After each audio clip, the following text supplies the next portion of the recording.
The Word of God is alive and powerful, sharper than any two-edged sword, piercing even to the dividing asunder of the soul and the spirit, and of the joints and the marrow, and is a critic of the thoughts and intents of the heart. All Scripture is God-breathed, and is profitable for doctrine, for reproof, for correction, for instruction in righteousness, that the man of God might be mature, thoroughly furnished unto all good works. Study to show thyself approved unto God, a workman that needeth not to be ashamed, rightly dividing the word of truth. Blessed are those who persevere under trial, because when they have stood the test, they will receive the crown of life that God has promised to those who love Him. God demonstrates His own love toward us in that while we were yet sinners, Christ died for us. I am the vine, you are the branches.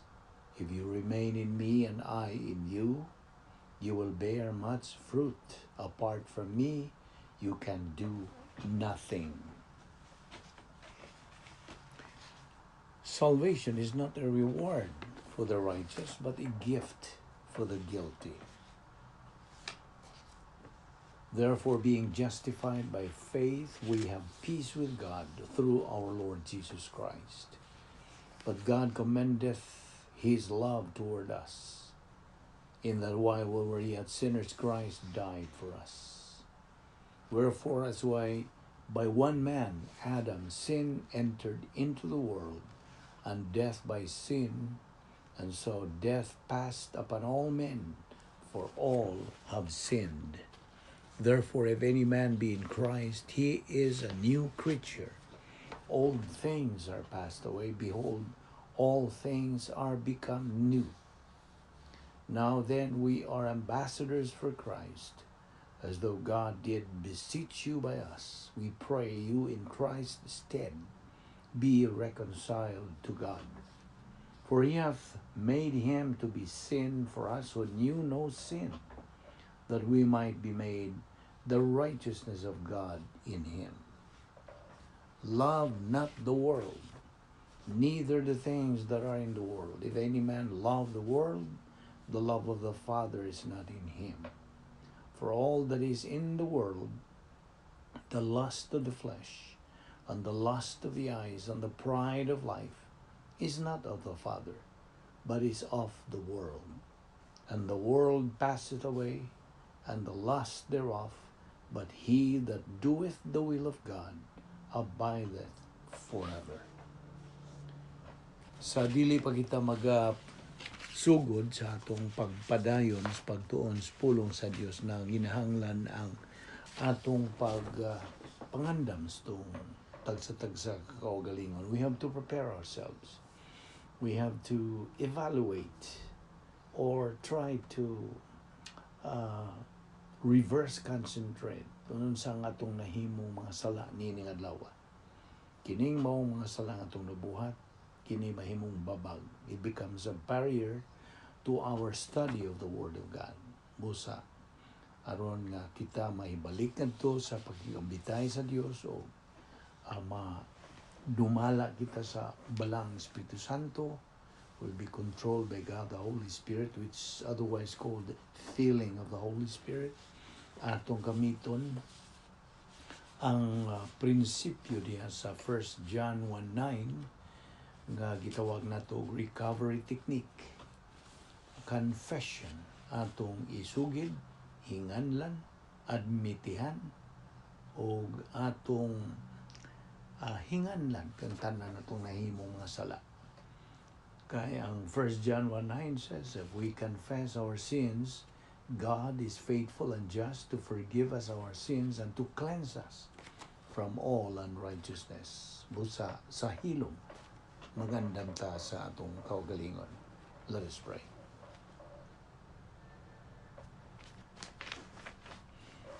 Heavenly Father, we thank you for your faithfulness to your word. We thank you, Lord, for this privilege of gathering ourselves together in fulfillment of your command that we have to assemble ourselves as your children to study your word. We are gathered here once again for the purpose of listening and assimilating your precious word. We now pray that God the Holy Spirit will enlighten us on the subject we are going to take up today.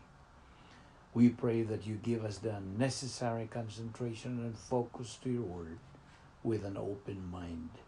All this we ask in Christ's name. Amen. Maayong adlaw sa tanan, natong mga kaigsuonan, atong mga higala. Welcome na sa ating atong Bible study through the YouTube under the Balbido Evangelistic Ministry. Aniyan sa kita sa pagpadayon sa atong gibiyaan nga gisgutan kagahapon. Of course, ana pa kita magadupot ni atong uluhan nga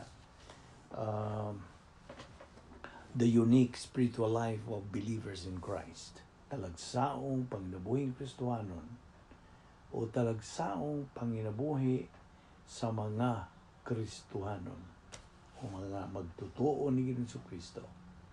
Well, ito namang gisugdan sa pagtuki ang bahin sa 8 gates, ang 8 ka mga ganghaan sa divine dynasty, ang dapit nga may gahom sa Dios. Mo kana atong paghubad sa Visayan niya ng divine dynasty.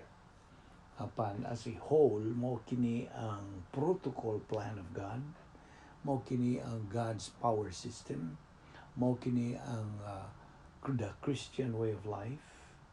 This is the protocol plan of God. Okay? So ana diha ang nalangkob kini ning divine dynasty. Of course, ang pulo nga dynasty di man nimo na makita sa diksyonaryo kay it's just a combination of 2 Greek words, dunamis, which means power, gahom sa Bisaya, o sphere nga kung atong ubaros in English, a place, a location, o sa Bisaya, dapit. So kung tapuon na ito ka ng duha, dapit nga may gahom sa Dios. Okay? O kini anaa sa atong pangunahuna. It is a mental attitude. Kay, of course, unas tanan, the Christian way of life is a supernatural way of life, and it is a mental attitude life. So mo na nga ang rumbo o puntariya, ang target ni ning pulong sa Dios mo kini atong una-una. Okay? This is the kanang target ingnon talang sa pulong sa Dios. Just as ang pangunahuna nga kalibutanon, hunahuna nga iyan ni Satanas, ang ila pong puntarya, mao po nga itong una-una. So, makita nimo nga na ay panag-away, panagbingkil yan nga duha ka mga matang sa pangunahuna. The divine viewpoint nga iha sa Dios o ang human viewpoint iha sa kalibutan nga gidumala ni Satanas. Kasi mo naginganlan ni atong gipoy ang kalibutan nga cosmos diabolicos, the devil's world. O ganiya kita mismo ining teritoryo sa kaaway sa Dios. Mao gini nagunang kaaway, the arch enemy, avowed enemy of God, si Satanas, nga kanhi Lucifer. O we cannot afford as the children of God, as Christians, to be controlled or to be influenced by the human viewpoint. Kaya labot pa kung kanay may mong gamiton sa imong pagbuhat na sa mga buluhaton, any kind of endeavor or isang mga buluhaton, mo resulta ka na, mo sangpot ka na o tawhanon ng mga maing buhat. Nga ka na, gitandi man ka na diyan sa 1 Corinto nga unsa, kahoy, kugon, o dagami. O kung imong sindihan ka na, imong nang duslitan, mo silaon. Ano na itong itunan, di ba? This is just a review. Aron gyud atong hinumduman. See? Ilag hinumduman, di nagyud kalimtan. Okay? Muna. So, it's a matter of choice. Muna kanunay yung prinsipyo mo tigbabaw. It's a matter of choice. Narani mo pagpili. Pangunahon na bang Diyos nun? O pangunahon na bang tawhanon? Okay? Muna nga ang pulong sa Diyos, mo kini ang kahayag. It's the light. Iya ang kahayag kini sa Diyos. Na kung mupili ka sa tawhanong mga pangunahon na, maunay gitandi sa unsa kangit-ngit.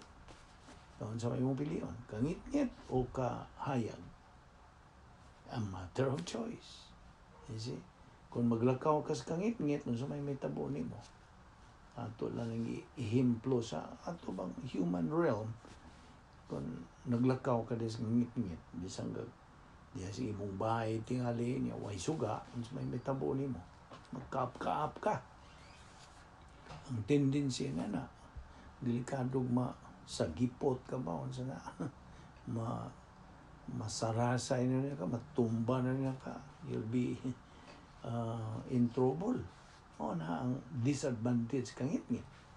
O ang pangunahon ng tawhanon, pangunahon ng kalibutan nun, gitandi ka na sa kangit-ngit. So when you walk in the darkness, of course, that is to your disadvantage.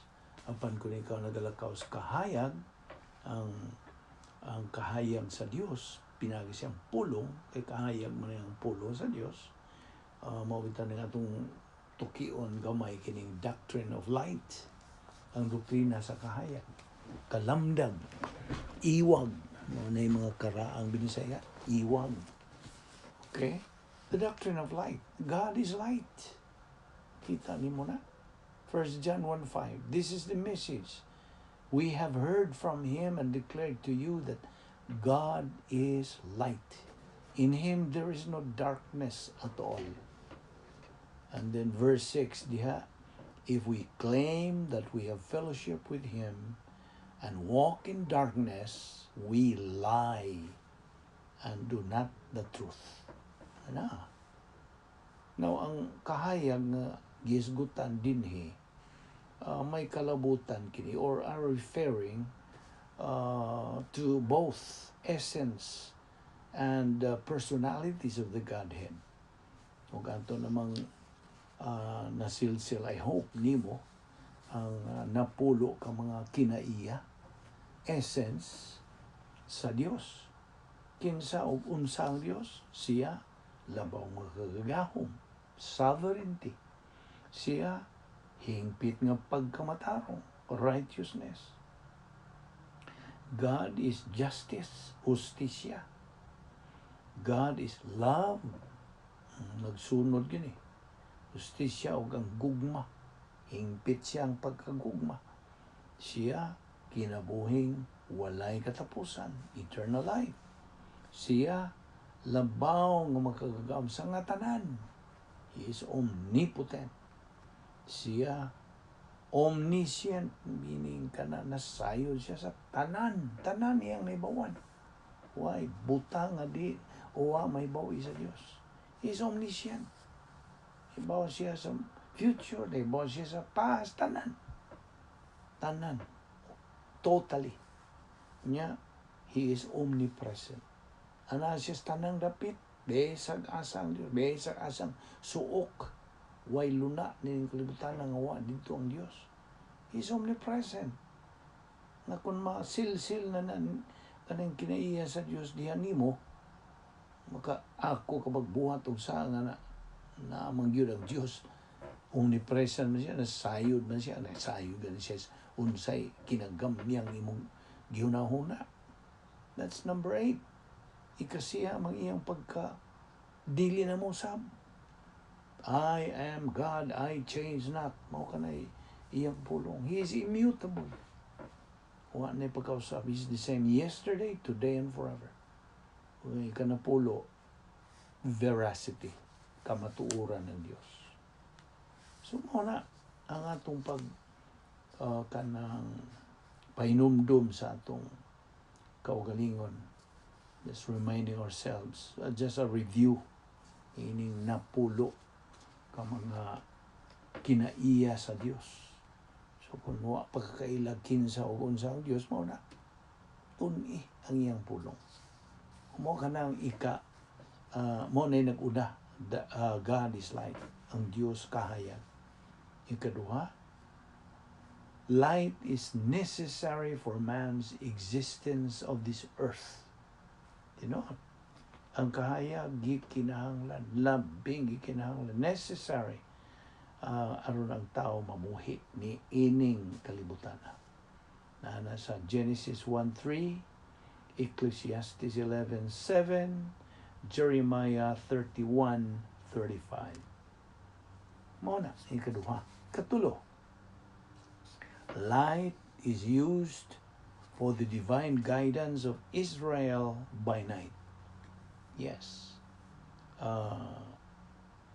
Okay. Light ang kahayag gigamit kini alang sa Dios nung pag-agak, paggiya, pagtultol sa mga Hudiyo by night, sa gabi. Na kanami mo mabasa sa Exodus 14:20. Unya ikaupat, si Ginoong Jesucristo ingon nga maoray makita nga persona sa Balang Trinidad. He is the only manifest person of the Godhead. Siya ang kahayag. Si Ginoong Jesucristo ingon nga makita nga persona sa Balang Trinidad maong kahayag. John 8:12 unsa gisulti diha. Then Jesus spoke out again. I am the light of the world. The one who follows me will never walk in darkness, but will have the light of life. Yan sa John 8:12. Muna ikaupat. Ando ta si kalima. Ikalima, the light is used to portray Bible doctrine in the soul through the function of gap. Kaning gap, kanang abbreviation ni sa grace apparatus for perception. Okay? Kining binisayo na to ni. Mga kahimanan kinis grasya alang sa pagpanabot. Kanang mudawat kanina binisaya. Grace apparatus for perception. Grasya kini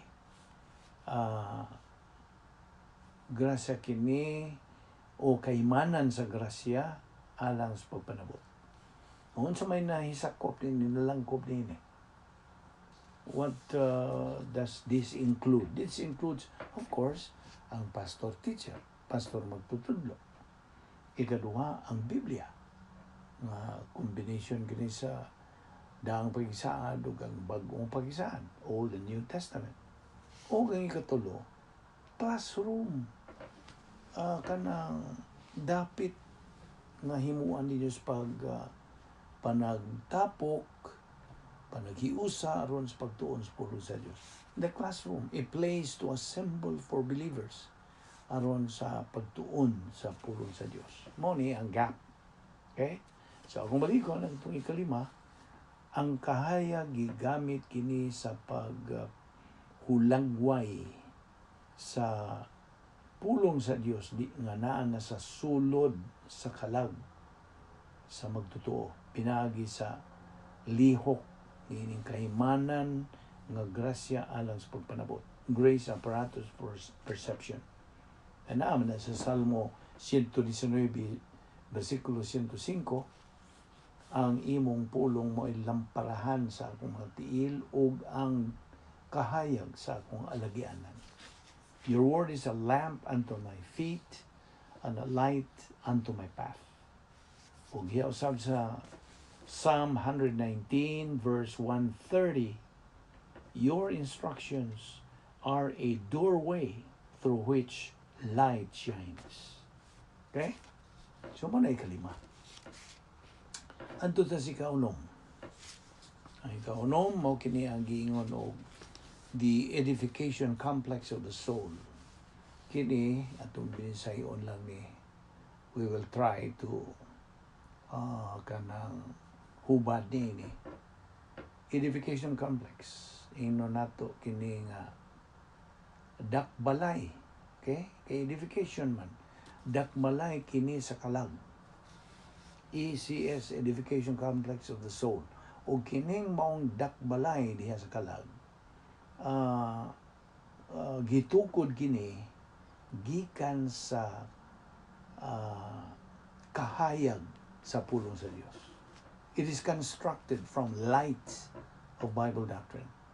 Okay, na yung mga bersikulo nga naga-suportar ni kung nagasuwat kanya na mabasa diha sa Psalm 43 verse 3. Psalm 119, 130. Ito atong ibasa kagadiha. Anaani sa Ephesians 5:8, 1 John 2:8, and Romans 13:12. Okay? Paspasan na to ni ito apay atong ng pag-isgutan. Okay. Adto ta karon sa ikapito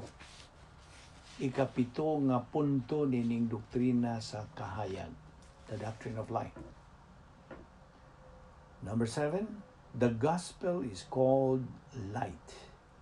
Ang maayong balita sa kaluwasan gitawag kini og kahayag.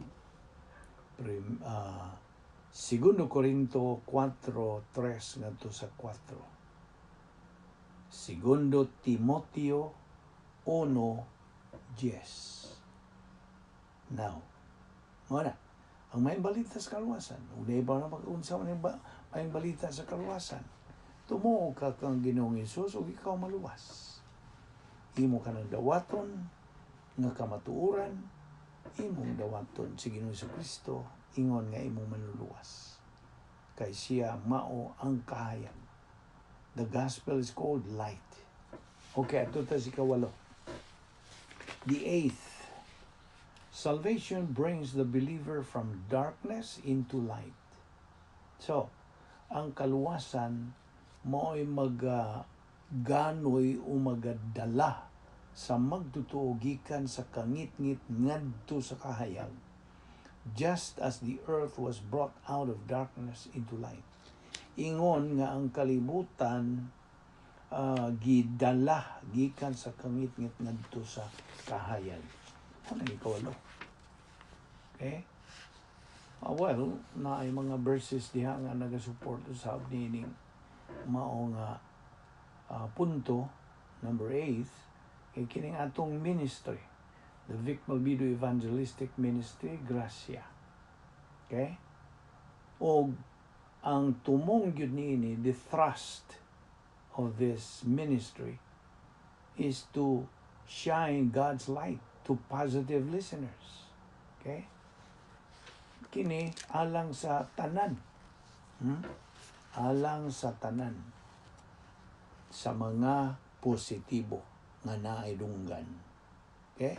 Of course, nanginahanglan dunggan nga imong madungog. Imong mapamatian kining atong gipangisgutan nga mga pulong sa Dios. Diha nimo na mabasa Lucas 1:79, Primero Pedro 2:9, Luke chapter 1:79, 1 Peter chapter 2 verse 9. Og ang siyam, light is used to portray doctrine, causing the believer to enter super grace. Ang kahayag gigamit kini sa paghulagway sa pulong sa Dios nga maoy makapasud sa magtutuo ngadto sa gitawag nato og super grace. Ano sa maning super grace? Labaw pa sa grasya. Kini super grace, this is kanang synonymous sa spiritual maturity. Nga ang kinatumian nga tumong nato nga mga magtutuo nga kabutonon. This is the topmost niining tulo ka mga ang sa spiritual growth. sa espirituhan ng pagtubo. Una, baby believer. Ikaduha, adolescent believer. Ikatulo, unsa? Mature believer. So, kung balikon, ang siyam, ang kahayag gigamit kini sa pagulagway sa pulong sa Dios nga maoy sangpot o makaganoy sa magtotoo ngadto sa pagsud ining super grace status. Babasan nimo na sa 2 Corinto 4:6. 2 Corinthians chapter 4 verse 6. Now, okay. Ato karong ipadayon ang atong gibiyaan nga gisgutan kagahapon bahin ni atong 8 gates, 8 ka mga gangaan ni ining divine dynasphere. Sa ako nang ginaingon, ang dynasphere nagulangway kini sa dapit nga may gahom sa Dios. In fact, this is the royal palace. Arianon nga palasyo ni. O this is supposed to be the place of kanang residence sa mga magtotoo. Puluyan na nato ni nga mga magtotoo. And it is in our mental attitude. Ayaw na ginakalimti. Okay? Let it sink in diha nimo sa kinaladman nimo diha nga kini is a mental attitude niya sa atong pangunahuna ang maong dapit nga may gahom sa Dios. Ug mao kana, well, of course, this is the other name ni ini mo itong protocol plan of God, kanang the Christian way of life, God's power system, unsa pa, the supernatural way of life. Ang kini nga itong ipangisugutan, the unique spiritual life of believers in Christ. Okay. Adto tas pagbalik atong reviewhon ra gutong atong gidiyaan nga gate 1. Okay? Kining maong dynasphere. Atong isgutan ang mga gates of the palace. Ang mga ganghaan. Mudawag ka ba niya ng Binisaya? Mga ganghaan, gates. Di ba ganghaan maning mga gates? Okay. Gate 1, ganghaan na 1. Gate 1, the power gate. Naon sa ni power gate. Gangaan kini nga naay gahom. Power gate. This is the silent, invisible, enabling ministry sa Diyos Espiritu Santo. Kuan na ni kanang way saba kini ba? Murabag linaw ra kini dili makita nga enabling ministry nga nagahatag kanatog kanang pagkasayod niining ministeryo sa Espiritu Santo. Kaya ang omnipotente nga God the Holy Spirit, siya man ang nagasustinir sa magtotoo.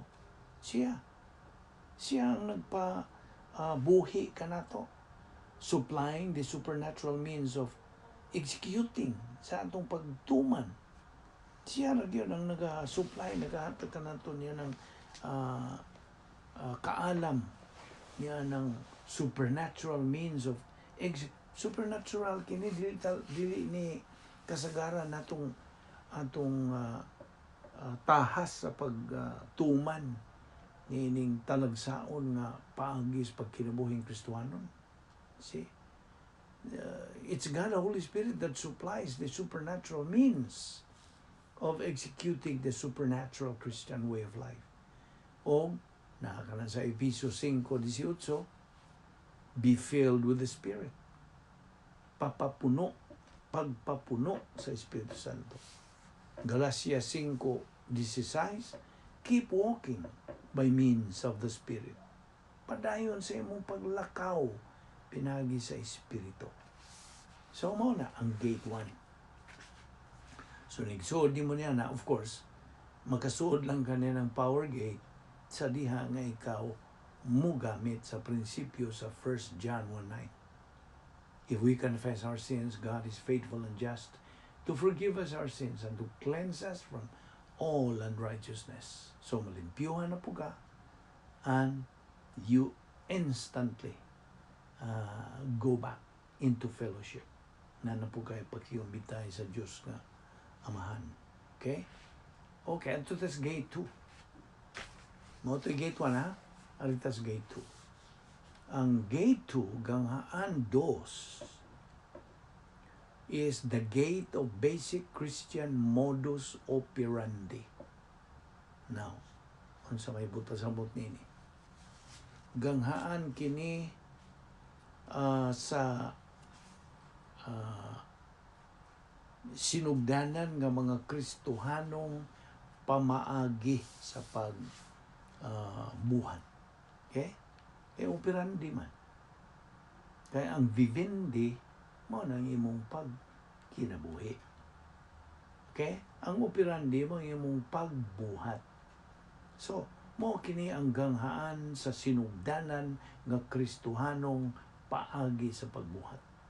O kini mo ang tinubdan, the source sa kanang pagka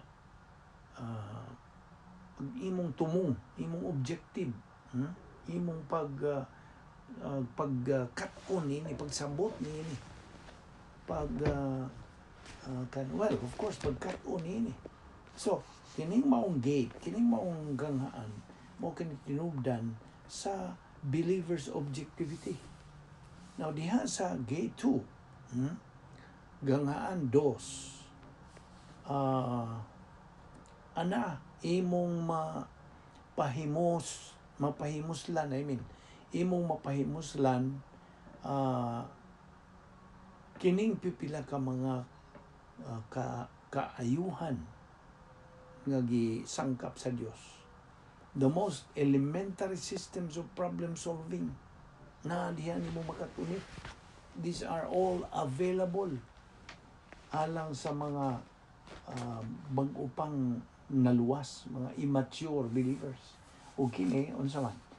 What does this include? This includes the following. Rebound technique.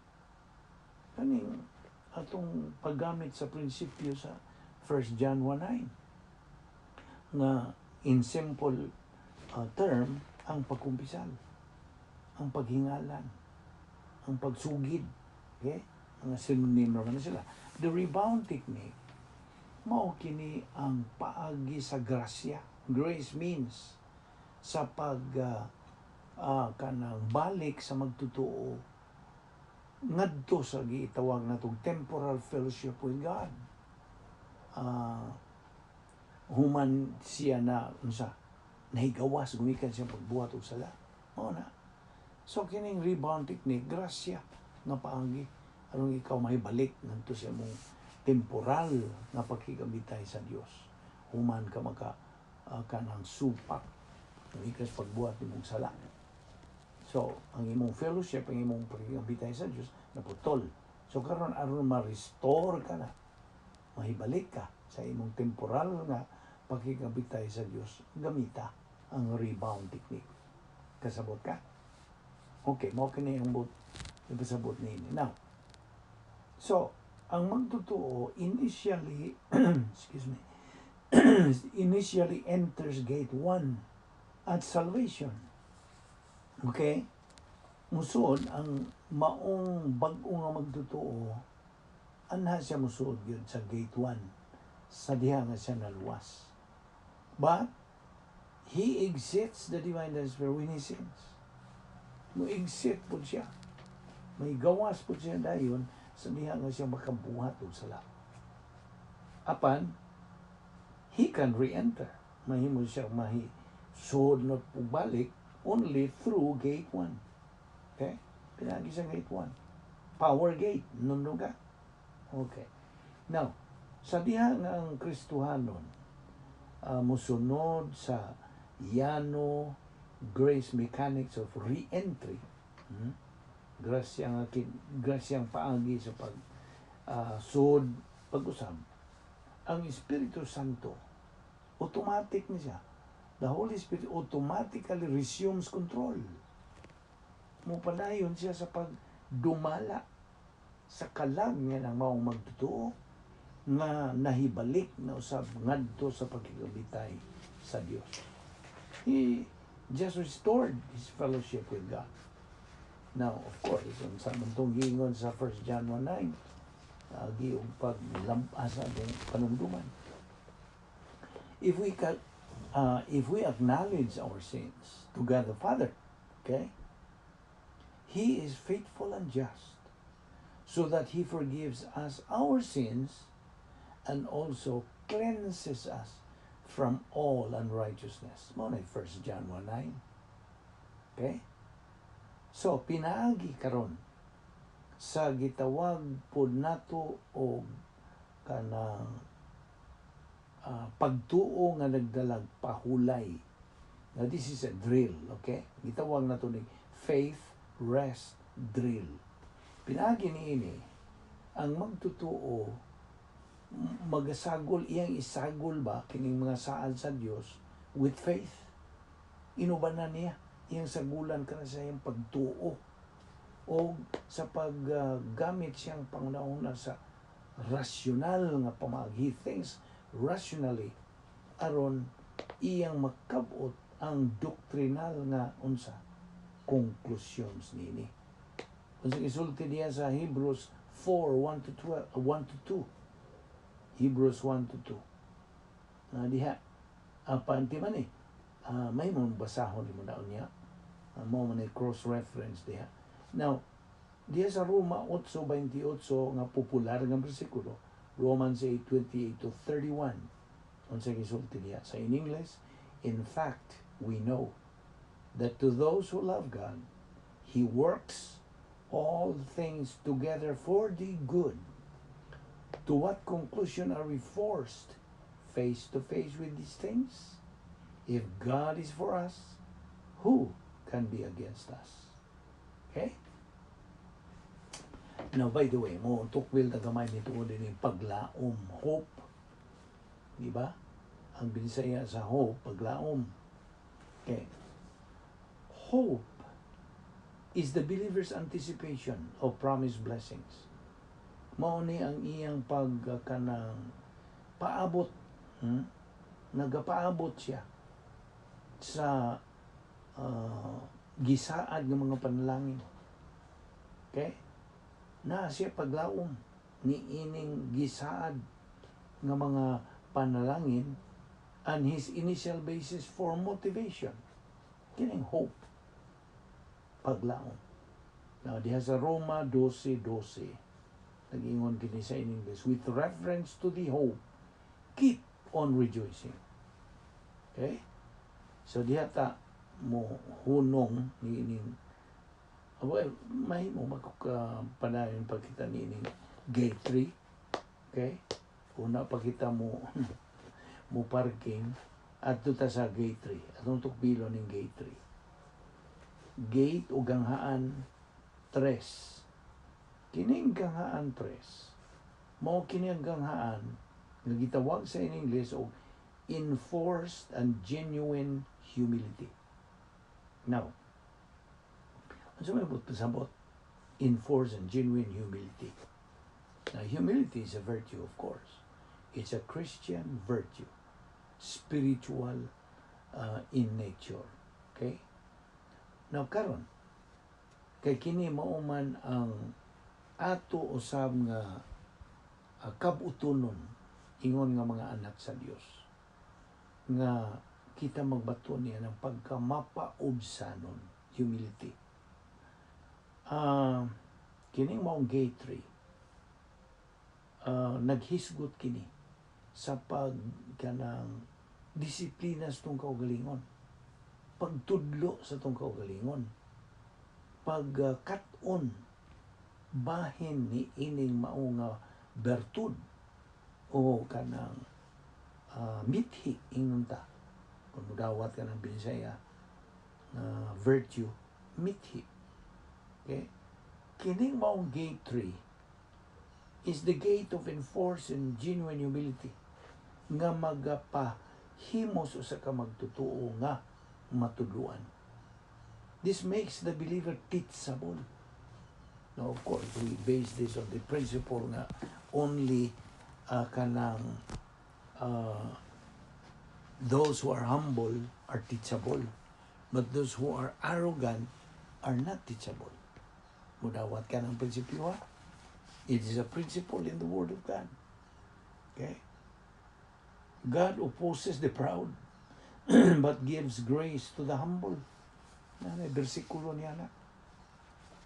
O sa lato ng pagkasulti, God promotes the humble, but demotes the proud.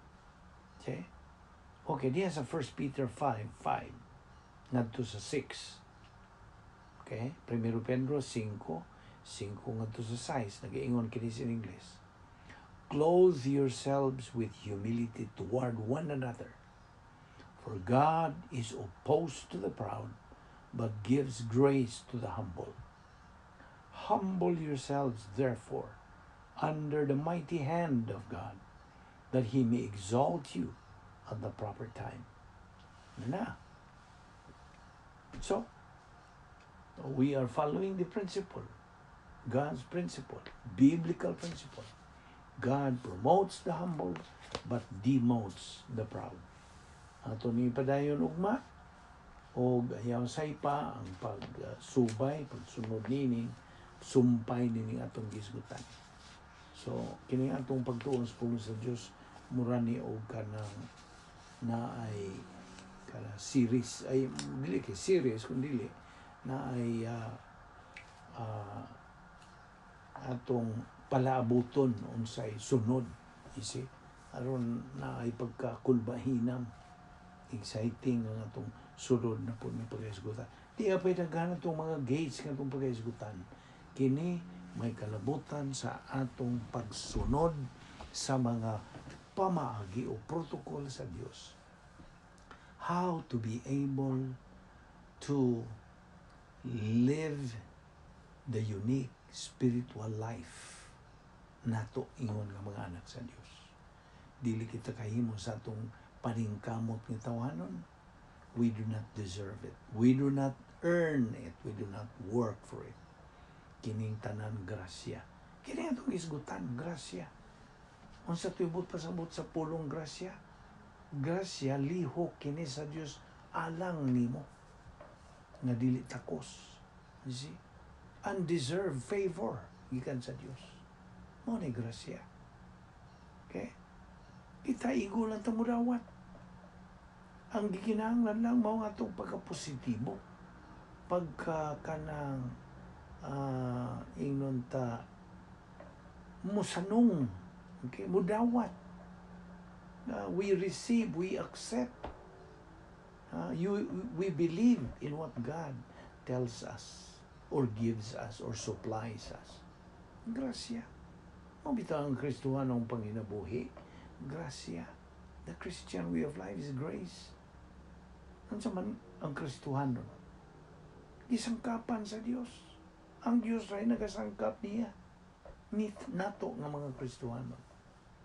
Kaya sa akong tinaw nini, paghulagway nini, ang grasya, lihok ni sa Dios para nimo, tao. Dili ka takos. Di ka angayan. Apa naglihok, hatag yapon ng Diyos diha nimo. Mao ni grasya. Mao ni pagkakristohanon. Whereas ang pagka-ada sa relihiyon, mao ka na ang it's diametrically opposed to that. Opposite. Nga naman, unsa may lihok sa relihiyon, unsa may iyang stand ingon nga relihiyon. Ang lihok sa relihiyon, hala tao, lihok, paning kamot, hala, buhata ka na, paning kamuti, para sa Diyos. Mao na relihiyon. Whereas, ang pikas, lihok sa Diyos, para nimo, igora kang monsa, mudawat. Apan, hindi magapungson po sa Diyos pagdawat, kaya naman kay kabubuton. You have free will. Hinatag po niya ng free will. Pagamiton po na sa Diyos nimo. Okay. Ngayon, ng Diyos, hinatagan ka na kung hingpit nga kagawasan. Total freedom.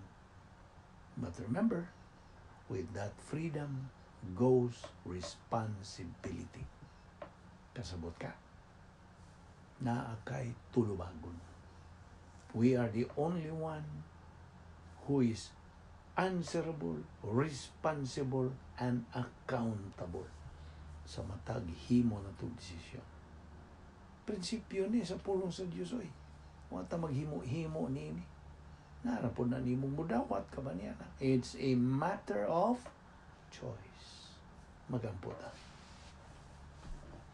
Bala na mo nga Diyos, nagapasalamat kami kanimo ni ining among pagtuon sa imong pulong na ikaw, nagatudlo ka namo, nagapatinaw ka namo sa imong mga kabubuton, tuyo, plano sa among kinabuhi. Salamat o Diyos sa imong pagkamatinumanon sa imong mga saan. Mali kami o Diyos sa among pagbubuwag ni ining adlaw, ilikay kami sa mga kabilingkan, dada kami pagbalik. Ini nga among Bible study through the YouTube under the Vic Balbido Evangelistic Ministry. Panalangin kini mong ministry, gamita kini in sa paagi ni mo, O Diyos, ng imong paggamit ni. Salamat ni ining tanan, O Diyos, sa ngalan ni Ginoong Jesucristo among bugtong manluluwas. Amen.